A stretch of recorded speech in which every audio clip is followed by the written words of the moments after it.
오늘 본 말씀은 하나님 아버지의 어떤 기쁨이에요. 그 기쁨이 뭐냐? 그 나라를 구하는 너희에게 그 나라 주시기를 기뻐하신다는 거예요. 생각해 보세요. 하나님이 그 하나님의 나라를 우리에게 주시기를 기뻐하신다네요. 그 하나님의 기쁨이 곧 우리 모두의 기쁨 될 수 있기를 축복합니다. 예수님은 제자들에게 그의 나라를 구하라 라고 하시면서 하나님 아버지는 그 나라 주시기를 기뻐하신다 말씀하신 이유가 있어요. 어떤 한 사람이 주님께 찾아왔거든요. 그러면서 말하는 거예요. 주님, 저 형이 있는데 우리 형에게 말해서 그 아버지의 유산을 빨리 나눠서 분배해달라고 해주세요. 그때 우리 주님이 오히려 화를 내면서 질문하는 거예요. 누가 나를 물건 나누는 자로 재판관으로 세웠니? 하시면서 제자들과 함께 한 부자 이야기를 해주셨어요. 어떤 사람이 그의 소출이 많아져 가지고 창고에 쌓을 곳이 없는데 그 창고를 다시 열고 크게 지어서 그 많은 소출을 넣어놓고 야 이제 먹고 마시고 즐기자 평안히 살자 라고 하는데 하나님이 그 사람에게 이렇게 말하는 거죠. 어리석은 자여, 오늘 밤 내 영혼을 취할 건데 그 쌓아놓은 것이 누구 것이 되겠니? 그 연결선상에서 예수님이 이제 제자들에게 말씀하시는 거예요. 너희는 무엇을 먹을까? 무엇을 마실까 하여 구하지 말며 근심하지도 말라. 대신에 더 중요한 그의 나라를 구하라 라는 거예요. 아버지도 그 나라를 주시기를 기뻐하시느니라. 문제는요, 우리가 구하고 있는 그 염려하는 것, 근심하는 것 대부분이 무엇입니까? 다 먹고 마시고 입고 자는 의식주 문제거든요. 부인할 수 없습니다. 대부분 구하는 것이 무엇을 먹을까, 무엇을 마실까, 무엇을 입을까. 그래서 우리 대부분의 시간을 어디에 쓰는 거예요? 의식주 문제 해결하는데 다 살아가고 있음을 부인할 수 없어요. 그런데 예수님은 이러한 문제로 근심하지 말라 하시네요. 누가복음 12장 29절 말씀이에요. 너희는 무엇을 먹을까 무엇을 마실까 하여 구하지 말며 근심하지도 말라. 따라서 합시다. 근심하지 말라. 근심하지 말라. 근심하지 말라. 아버지께서 그 나라 주시기를 기뻐하신다고 그랬어요. 그 나라를 구하라. 그 나라를 구하는 너희에게 아버지께서는 그 나라 주시기를 기뻐하신다고 그랬어요. 그 나라를 주시면 기뻐한다는 건데 그 나라를 받기까지 우리는 근심하지 말아야 된다는 거예요. 근심이 뭡니까? 해결되지 않는 일 때문에 속 태우거나 우울해하거나 하는 것이죠. 근데 우리의 근심 대부분이 반드시 일어나지 않는 일에 대한 것이 대부분이에요. 거의 다가. 그런데도 현대인들은 습관처럼 걱정을 달고 삽니다. 아프면 어떡하지? 사고 나면 어떡하지? 죽으면 어떡하지? 이제 우리 젊은 세대들 국민연금이 고갈된다는데 내 노후는 어떡하지? 세계 곳곳에 전쟁이 일어나 크고 작은 사고, 그와 더불어 심각한 경제난과 함께 취업난, 주거가 불안정하니까 이 불안이라는 심리가 사회 전체를 뒤덮었어요. 게다가 과거보다 미래가 더 나아질 것이라는 희망이 사라지면서 사회에서 최소 단위가 어디입니까? 누굽니까? 사회에서 최소 단위 나잖아요. 나부터 지키자.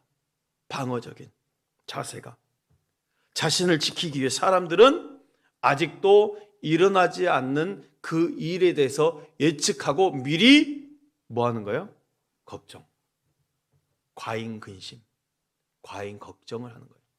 일어나지 않는 일에 대해서 미리 걱정하는 거. 근심을 해결하는 세상의 방법은 이렇습니다. 자, 책을 좀 봤거든요. 운동하면서 불안을 해소하라. 휴식으로 안정감을 찾아라. 명상해라. 사색해라. 환상. 신체를 자극해서 신경 안정을 가지라. 어떤 분들은 이런 거 다 필요 없어. 돈만 있으면 모든 근심이 사라진다 라고 합니다. 과연 그럴까요? 그래, 과연 이렇게 해서 근심이 사라진다 그러면 세상은 참으로 밝은 세상이겠죠. 현대인의 질병, 우울증, 공황장애가 있겠습니까? 우리가 먹고 마시고 입는 그 근심 대부분이 앞으로 일어나지 않는 일에 대한 것이 대부분이라고 그랬잖아요. 근데 근심을 해결하는 방법은 다른 게 없어요. 그냥 근심하지 않는 거예요. 그러면 근심하지 않을 이유가 있어요. 뭐냐? 성경에 찾는 거죠. 첫째로는 목숨이 음식보다 중하고 몸이 의복보다 중하다라고 오늘 본문 말씀이 말씀하고 있거든요. 누가복음 12장 23절 앞절로 한번 가보겠습니다. 목숨이 음식보다 중하고 몸이 의복보다 중하니라. 사람에게 있어서 가장 중요한 것이 뭡니까? 목숨이죠. 목숨. 내 목숨이 어느 정도 소중하냐면 천하보다 귀한 것이고 그 어떤 것으로도 바꿀 수 없는 것이라고 성경은 말하고 있어요. 사람이 만약 온 천하를 주고도 얻고도 제 목숨을 잃으면 무엇이 유익하리요? 그렇죠. 오늘 주님이 말씀하신 것과 똑같아요. 한 부자가 그 소출을 많이 쌓아놓고 야 이제 먹고 마시고 즐기자 했는데 하나님 오늘 밤 네 영혼을 취할 건데 그 쌓는 게 무슨 소용이 있겠니? 맞습니다. 목숨이 없어져 버리면 아무 유익이 없는 거예요. 바꿀 수 없는 거예요. 너무 당연한 말 아닙니까? 그런데 이 목숨이 곧 영혼이거든요. 야고보서 말합니다. 영혼 없는 몸이 죽은 것 같이 영혼이에요. 그러면 천하보다 더 귀한 내 목숨, 내 영혼이 왜 그토록 중요합니까? 계시록에 이렇게 말하고 있거든요. 죽임을 당한 영혼들이 제단 아래에 있어 그래요. 저 하나님 제단 앞에 영혼들이 있다라는 거예요. 보세요. 저 하늘나라에 가 있는 게 내 육신입니까? 영혼입니까? 영혼이에요. 반대로 지옥에 가 있는 것도 영혼이죠. 물론 음식 조절하면서 주의하면 건강에 조금 유익이 있죠. 그래서 생명 연장을 할 수 있습니다. 하지만 그 음식 관해 걱정한다고 해서 내 목숨을 영원토록 살 수 있게 할 수 있을까요? 없죠. 먹는 것보다 내 목숨이 중요한 이유입니다. 더 좋은 옷 찾다가 목숨 등한시한다면 그건 너무 어리석은 일입니다. 둘째로 우리가 근심하지 않아도 되는 이유, 무엇보다도 천지를 창조하신 하나님이 자신이 지은 모든 피조물들을 먹이고 입히신다는 거예요. 그게 오늘 보면 나오거든요. 누가복음 12장 24절 26절 말씀이에요. 까마귀를 생각하라. 심지도 아니하고 거두지도 아니하며 골방도 없고 창고도 없으되 하나님이 기르시나니 너희는 새보다 얼마나 더 귀하냐. 또 너희 중에 누가 염려함으로 그 키를 한 자라도 더할 수 있느냐. 그런즉 가장 작은 일도 하지 못하면서 어찌 다른 일들을 염려하느냐. 예수님이 제자들에게 까마귀를 생각하라는 거예요. 까마귀는 심지도 않고 거두지도 않고 골방도 없고 창고도 없지만 하나님이 기르신다는 거예요. 하나님이 까마귀를 먹이신다면 천하보다 귀한 영혼인 우리마저 우리 한 사람 한 사람을 입히시고 먹이신다는 것 당연한 것 아니겠습니까? 자신이 지은 그 피조물들을 먹이시고 입히시는 분이 하나님이셔요. 심지어 저 민물 까마귀도 먹이시는데 천하보다 귀한 우리 영혼 하나님은 당연히 먹이시고 입히신 거죠. 하나님은 제자들에게, 예수님이 제자들에게 하나님이 그 들의 백합화조차도 입히시는 것을 지금 알려주고 있어요. 누가복음 12장 27절 28절 말씀. 백합화를 생각하여 보라. 실도 만들지 않고 짜지도 아니하느니라. 그러나 내가 너희에게 말하노니 솔로몬의 모든 영광으로도 입은 것이 이 꽃 하나만큼 훌륭하지 못하였느니라. 오늘 있다가 내일 아궁이에 던져지는 들풀도 하나님이 이렇게 입히시거든 하무며 너희가 보냐 믿음이 작은 자들아. 하나님은 들에 있는 백합화도 입히신다는 거예요. 솔로몬이 입은 영화보다 더 아름다운 영화를 입고 있는 게 이 들의 백합화인데, 심지어 오늘 있다 내일 아궁이에 던져진 이 등불도 하나님이 입히시는데 우리 한 사람 한 사람을 더 입히지 않으시겠습니까? 무엇보다도 근심하지 않아도 되는 이유는 나의 아버지 되신 하나님께서 나의 필요를 다 알고 계신다는 거예요. 우리 옆 사람에게 이렇게 축복해 주세요. 하나님이 다 알고 계신대요. 그래요. 하나님 다 알고 계셔요. 우리 것을. 누가복음 12장 30절 말씀 우리 함께 봉독할까요? 시작. 이 모든 것은 세상 백성들이 구하는 것이라. 너희 아버지께서는 이런 것이 너희에게 있어야 할 것을 아시느니라. 이런 것이 너희에게 있어야 할 것을 아시느니라. 누가요? 아버지께서. 하나님 우리의 필요를 다 알고 계십니다. 그리고 채우십니다. 그렇다면 하나님의 공급을 가만히 있어 기다리면 될까요?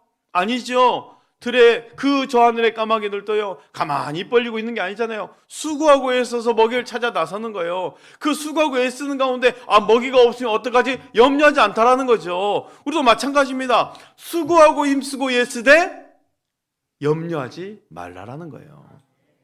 열심히 수고하는 거죠. 내가 수고했다면 그 이후에 하나님의 공급을 믿는 겁니다. 그렇다면 무엇을 먹을까? 무엇을 입을까? 염려하지 말고 대신 무엇 하라 하시나요? 근심하고 염려하는 대신에 기도하라 하십니다. 누가복음 12장 31절 우리 함께 봉독합시다. 시작. 다만 너희는 그의 나라를 구하라. 그리하면 이런 것들을 너희에게 더하시리라. 따라합시다. 다만 너희는 그의 그의 나라를 구하라. 나라를 구하라. 하나님 백성은 먹고 마시고 입고 하는 그 문제를 고민하는 사람이 아니라 하나님의 나라를 추구하는 사람들입니다. 우리는 나 개인의 잘됨을 원하는 것이 아니라 온 세상에 임하는 하나님의 나라, 하나님의 통치를 추구하는 사람들이에요. 그럼 먹고 마시고 입는 문제가 잘못된 걸까요? 아니죠. 하나님 우리의 먹고 마시고 입는 문제를 더 잘 알고 계셔서 이 모든 것을 더해 주신다 그랬잖아요. 절대 잘못된 게 아니에요. 그러니 하나님 뭐라고 그랬습니까? 제자들에게, 예수님이 제자들에게 너희 소유를 팔아서 가난한 자에게 구제해라는 거예요. 구제. 저들의 먹고 마시고 입는 문제를 해결해 줘라는 거예요. 그러니 먹고 마시고 입는 문제는 절대 잘못된 게 아니에요. 내 이웃의 의식주 문제는 고민해 줘야죠. 예수님 제자들에게 음식과 옷에 대해 걱정하지 말라 하시면서 대신 음식과 옷이 없어 어려움이 처한 사람들은 돌보라는 거예요. 소유를 팔아서 구제하라는 거예요. 누가복음 12장 33절 오늘 본 마지막 절이죠. 우리 함께 읽습니다. 시작. 너희의 소유를 팔아 구제하여 낡아지지 아니하는 배당을 만들라. 곧 하늘에 든 바 다함이 없는 부분이니 거기는 도둑도 가까이 하는 일이 없고 좀도 먹는 일이 없느니라. 너희 소유를 다 팔아. 다 팔아 아니요. 너희 소유를 팔아서 구제하여 낡아지지 않는 배낭 만들어. 그 낡아지지 않는 배낭이 어디 있습니까? 하늘에 쌓는 거라는 거예요. 이게 바로 하나님 나라를 구하는 거예요. 하나님 나라를 구하는 거. 먹고 마시고 입는 문제가 잘못된 것이 아니라 오히려 그 문제를 해결해 줘야 되는 그 주위 사람들을 살펴보고 구제하라는 거예요. 이게 바로 하늘의 보물을 쌓는 것, 하나님 나라를 구하는 거죠. 다시 한번 따라할까요? 그의 나라를 구하라. 그의 나라를 구하라. 31절 말씀을 다시 한번 보겠습니다. 시작. 다만 너희는 그의 나라를 구하라. 그리하면 이런 것들을 너희에게 더하시리라. 예수님의 공생의 사역의 시작도요 천국이었어요. 하나님 나라였어요. 하나님 나라 선포였어요. 마태복음 4장 17절 말씀 예수께서 비로 전파 이르시되 회개하라 천국이 가까이 왔느니라. 천국을 선포하시면서 그 사역을 시작하셨죠. 그 나라를 증거하신 거예요. 기도를 가르쳐달라는 제자들에게 너희는 이렇게 기도하라 하시면서 하늘에 계신 우리 아버지의 이름이 거룩히 여김을 받으시오며 나라가 임하옵시며 이렇게 기도해라 그랬어요. 하나님 나라예요. 하나님 나라 임하기를 기도하라는 거예요. 예수님 바알세불 농장에서도 하나님 나라가 이미 임했다는 것을 말씀하셨어요. 마태복음 12장 28절 말씀. 그러나 내가 하나님의 성령을 힘입어 귀신을 쫓아내는 것이면 하나님의 나라가 이미 너희에게 임하였느니라. 이미 하나님 나라가 임했다는 거예요. 예수님이 이 땅에 오신 이유가 곧 하나님 나라가 목적이었던 것입니다. 하나님 나라 어떤 나라일까요? 요즘 금값이 진짜 금값이죠. 하나님 나라를 생각하면 그래 온통 금은보화로 치장돼. 그래 그곳에 가면 길도 다 금으로 만들었다는데 우리가 아무리 골드바를 만들어 놓고 숨겨놓는다 그래도 그 나라가 아무 소용없는 그런 세상이 올 건데 그 하나님 나라를 생각하십니까?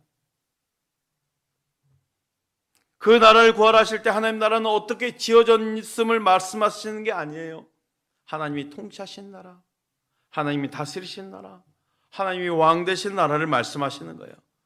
하나님 외에는 우리에게 왕이 없나이다 고백하면서 왕 되신 하나님의 다스림을 받는 것이 곧 하나님 나라예요. 왕 되신 하나님의 다스림을 받는 나라, 그 하나님 나라를 구하는 것이요. 예수님 우리 모두가 이 세상에 먹고 마시는 문제보다 하나님 나라에 관심을 갖기 원하셨어요. 하나님 나라를 구하면 내 필요의 모든 것도 소유하게 되는 것이라고 말씀하시는 거예요. 다만 너희는 그의 나라를 구하라. 그리하면 이런 것들이 너에게 더하시리라. 나는 하나님의 뜻이 무엇인지를 찾고 그분의 다스림을 받도록 그분의 나라를 구하는 것이고 하나님 내 필요를 다 채워주시는 것을 믿는 거예요.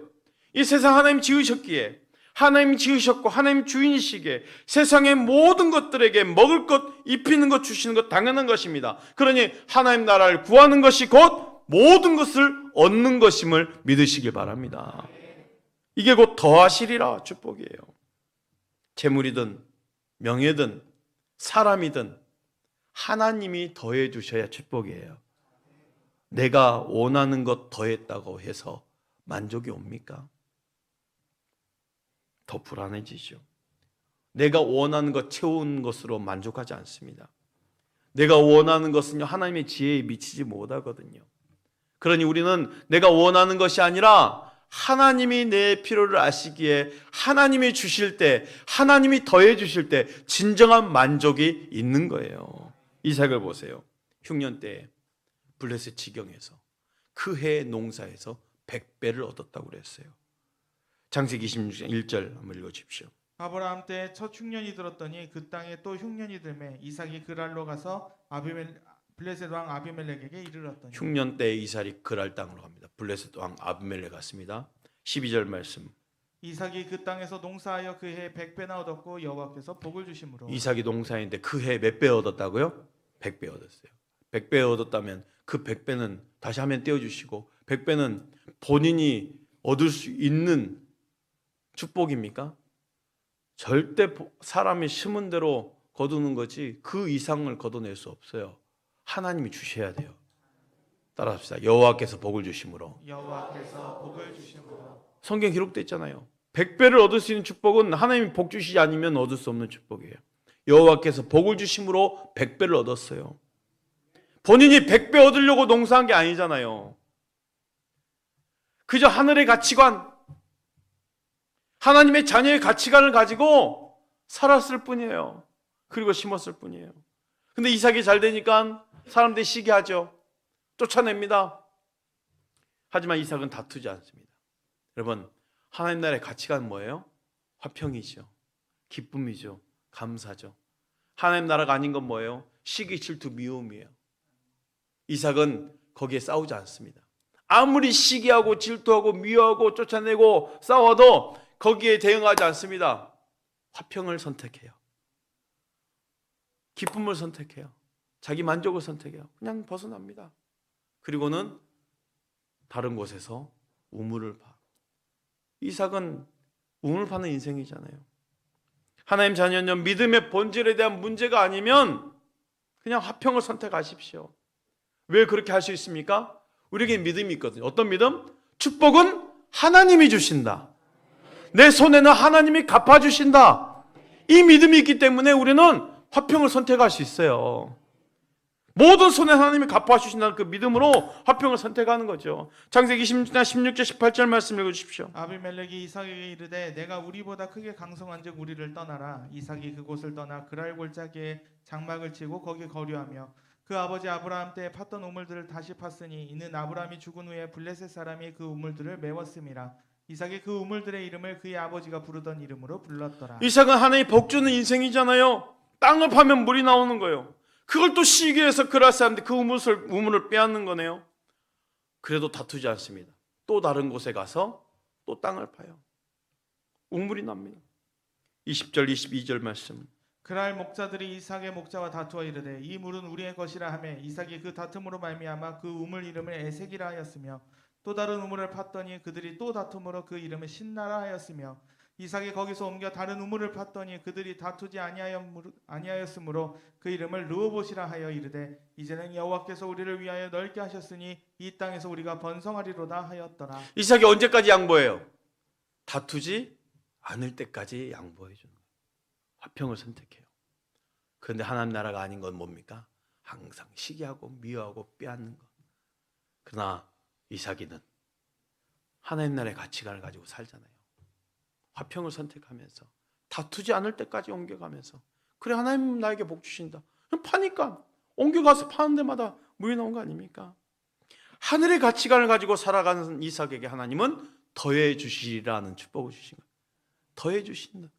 창세기 26장 24절 말씀. 그 밤에 여호와께서 그에게 나타나 이르시되 나는 내 아버지 아브라함의 하나님이니 두려워하지 말라. 내 종 아브라함을 위하여 내가 너와 함께 있어 내게 복을 주어 내 자손이 번성하게 하리라 하신지라. 내게 복을 주어 내 자손이 번성하게 하리라. 앞으로 주실 복을 선포해 주셨어요. 그의 나라를 구하는 것은요, 하늘의 가치관을 가지고 살겠다는 결단이기도 하죠. 이 땅을 살아갈 때 하나님 백성답게 사는 거예요. 그럴 때 더해 주신 축복이 있다는 것을 믿으십시오. 그런데 이 더해 주신 축복은 어디까지입니까? 그의 나라를 주시기까지.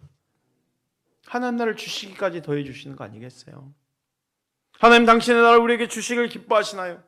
32절 적은 무려 무서워 말라. 너희 아버지께서 그 나라를 너희에게 주시기를 기뻐하시느니라.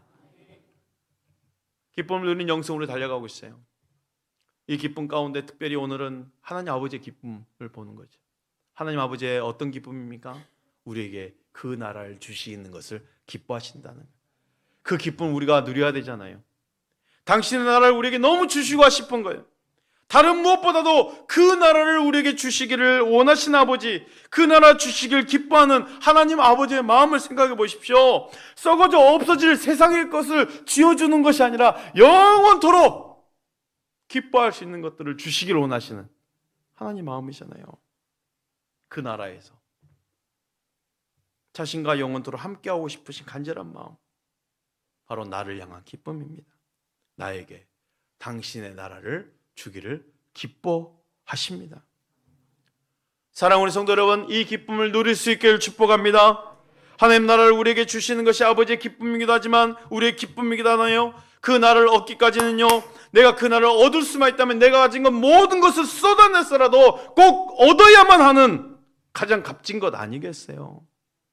마태복음 13장 44절 46절에 천국은 마치 밭에 감추인 보화, 그 비유를 말씀해 주고 있어요. 한번 읽어주십시오. 천국은 마치 밭에 감추인 보화와 같으니 사람이 이를 발견한 후 숨겨두고 기뻐하며 돌아가서 자기의 소유를 다 팔아 그 밭에 사느니라.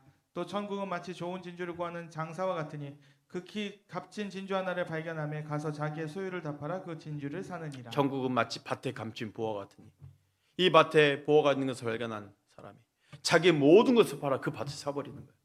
이게 천국은 무슨 말입니까? 그만큼 내 모든 것을 걸고서라도 반드시 얻어야만 하는 것이 하나님 나라라는 거예요. 그러면 우리는 여전히 막연한 하나님 나라보다는 내 소유의 지금의 넉넉함을 구하는 것이 더 큰 비중을 차지하고 있어요. 주님 내 필요를 다 아신다 하시는데도 욕심과 탐심이 내 안에 가득한 거죠. 그런 내 마음을 아시고 주님 말씀하시는 거예요.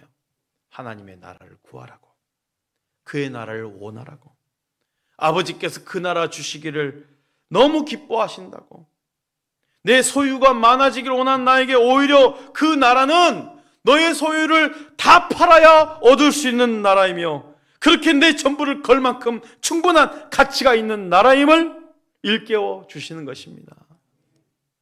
마지막 말씀 한번 볼까요? 요한복음 14장 1절 3절까지입니다. 너희는 마음에 근심하지 말라. 하나님을 믿으니 또 나를 믿으라. 내 아버지 집에 거할 곳이 많도다. 그렇지 않으면 너에게 일렀으리라. 내가 너희를 위하여 거처를 예비하러 가노니 가서 너희를 위하여 거처를 예비하면 내가 다시 와서 너희를 내게로 영접하여 나 있는 곳에 너희도 있게 하리라. 한 치 앞도 모르는 우리네 인생, 근심에서 자유할 수는 없죠. 사실 아니 근심하지 말라 하는데 그게 됩니까? 그러니 주님 말씀처럼 어쩌면 육신의 고통보다 더한 것이 마음의 근심일 거예요. 그러나 이 근심을 이길 수 있는 유일한 방법이 있어요. 뭐냐? 따라합시다. 하나님을 믿으니 곧 나를 믿으라. 하나님을 믿으니 나를 믿으라는 거예요. 알 수 없는 미래를 대비하면서 근심할 것이 아니라 확실한 하나님의 약속을 믿는 거예요. 우리 주님이 나를 믿으라 하셨습니까? 내 아버지 집에 거할 곳이 많도다. 내가 너희를 위하여 거처를 예비하러 가노니. 사랑하는 성도 여러분, 이것만큼 확실한 약속이 있습니까? 저 하나님 나라를 위해서 예비된 그 약속이 있다라는 거죠. 나를 위해서 그 아버지 집에 우리를 위한 영원한 거처가 마련되어 있다라는 거예요. 오늘 우리가 이 약속만으로도 우리는 기뻐할 수 있습니다. 말씀 생각하면서 우리 찬양하면 좋겠는데요. 이 믿음이 내 의지로 나오시는 것이 아니에요. 사실 내 안에 성령이 충만해야 그 나라를 소망할 수 있거든요. 이 시간 찬양을 고백하면서 아버지께서 나를 향한 기쁨이 되는 그 나라를 소망하면서 우리 또한 기쁨을 좋겠습니다.